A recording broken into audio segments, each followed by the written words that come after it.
Everyone, thank you for joining us today on the podcast. My name is Shaun Brewster, once again with you here today.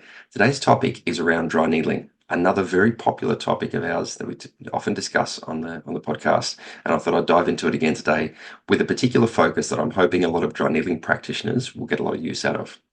Now, there's a bit of a divided opinion, I should say, amongst dry needlers about the type of stimulation that you should apply when using this modality. Some people take a less is more, and some people take a more is more approach to dry needling. A less is more approach might be inserting the needles into the affected area of the body and then just leaving them sit there and letting them do their thing, as we often say. I'm going to leave these needles in and let them do their thing. But what is that thing that they're doing? And so we're going to discuss some of these concepts today. Another approach might be a more aggressive approach, or a more is more approach, where they would put the needles in and do lots of stimulation, lots of pecking, lots of pistoning, a lot of moving of the needles to produce the desired effect. My personal opinion is based on what I believe is happening in the physiology when the needle's inserted. So if we look at the approach of low stimulation, low dosage when the needle is inserted, what we're trying to do there is trying to not overstimulate the person. If we look at a situation where we're doing lots of stimulation, the idea is to stimulation that we get the desired effect. Of course, it's a little bit like the Goldilocks. You can have too much or too little of something. When we think about the effects of dry needling, we have to consider where those effects are being produced. Where are the outcomes being achieved in the process of the needle being inserted and the patient feeling the results? And I like to think of it as three different levels, one being the tissue level, one being the spinal level, and one being the brain level. When the needle is inserted, it's been shown in the research that we get an increase in circulation in the tissue.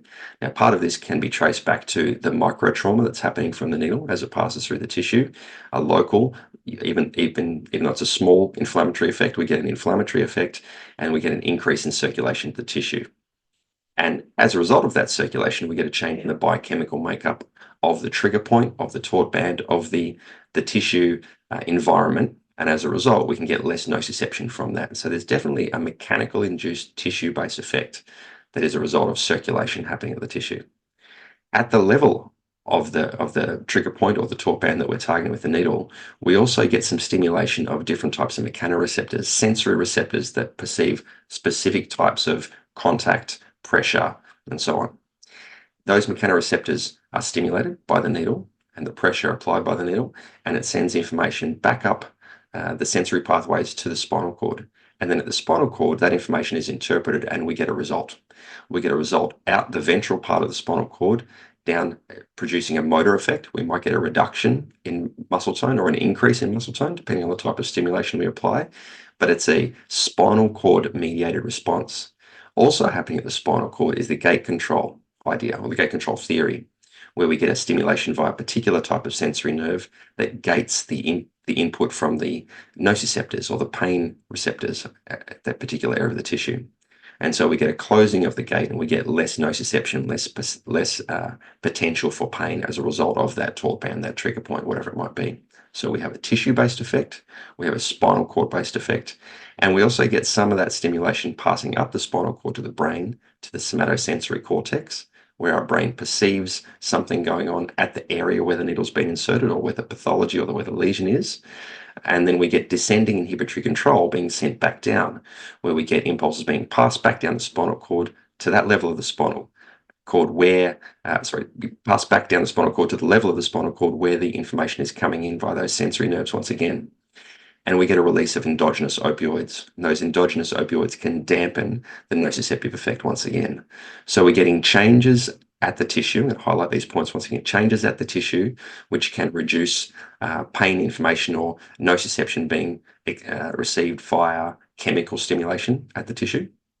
We get effects at the spinal cord, which can be both motor, relating to ventral outflow and motor control. It can also be a gating of the pain at the spinal cord as a result of a preferred input coming from the stimulation of the needle.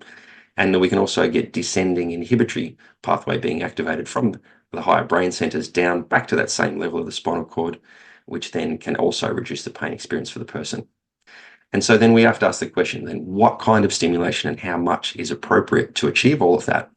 Well, if we take the more is more approach, then at a certain point, too much stimulation can become noxious in itself. You can overstimulate that person. Too much mechanical penetration of the tissue might cause an increase in inflammatory markers in the tissue and increase the circulation of the beneficial. It just starts to swelling and pressure and more discomfort at that level of the tissue as well.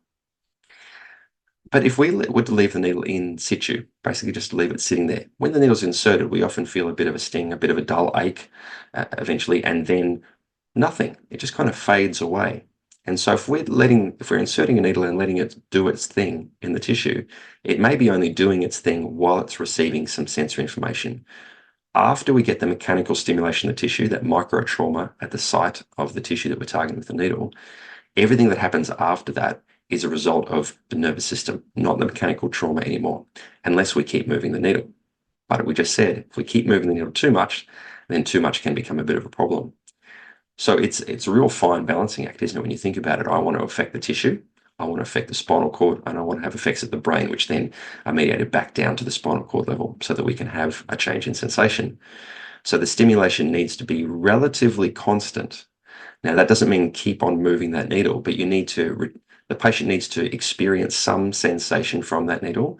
And then as that abates, as it starts to drop away, we then might return and provide a little more stimulus to, again, kickstart that process of either gating the pain, the pathway of the descending inhibitory control, or maybe even a little bit more stimulation at the tissue level. So we have to ask ourselves a question: what are we trying to achieve? Is it just a mechanical effect? Well, then we can go hell for leather with the needle and cause all sorts of micro trauma and we get that mechanical effect. But at a certain point, there'll be too much. If we leave the needle in situ and don't do anything, at a certain point, the therapeutic effect of that dosage or that application starts to disappear. So where do we start? Where do we stop? Well, we have to ask ourselves, what kind of patient have we got on the table in front of us? Are they a low dosage patient, a moderate dosage patient, or a high dosage patient? Do I need to give this person a little less stimulation, enough, and over a long enough period of time to get the effect I want, but less? Or maybe it's a high dosage patient who can tolerate greater degree of stimulation, who isn't in a really sensitized state and can maybe withstand a little bit more mechanical pressure and even microtrauma as a result of that needling, in which case we can do more of our aggressive type techniques like pistoning, pegging, winding, and so on.